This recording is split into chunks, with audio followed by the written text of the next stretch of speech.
Hello, আসসালামু আলাইকুম guys. আজকে আমার দুপুরে রান্নায় কি আছে দেখেন। লাল শাক, পাতাকপি আর হচ্ছে চাপিলা মাছ। ঠিক আছে, আমি এখন আগে পাতাকপিটা ভেজে নেব।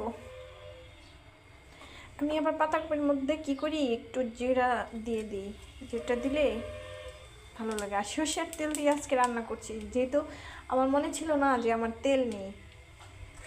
ঠিক আছে, তো ঘরে সর্ষের তেল ছিল, এটা দিয়ে রান্না করব।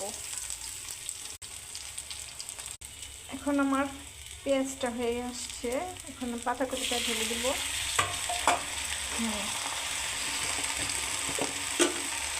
এরপর আমি লবণ দিয়ে দেব।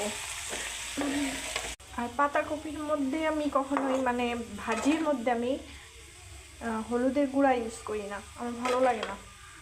দেখেন গাইস, আমি চাপিলা মাছ কি করব, পেঁয়াজ, তারপরে কাঁচামরিচ, হালকা একটু মশলা দিব, একটু হলুদ দিব, আর একটু সস দিব, আর এটা কাঁচামরিচটা একটু বেশি ব্যবহার করব। পরে একসাথে ডলে পেঁয়াজ, কাঁচামরিচ, হালকা মশলা দিয়ে, তারপরে লবণ দিয়ে মশলাগুলো পেঁয়াজগুলো ডলে নিব। এরপর তেল দিয়ে দিব। হ্যাঁ, তেল দেওয়ার পরে কী করবো, সবগুলা মাছ মাখিয়ে দিব। এটা দেখি, এদিকে আমার ভাজিটা দেখি, হ্যাঁ অনেক সুন্দর হয়েছে। ঢেকে দিই আবার।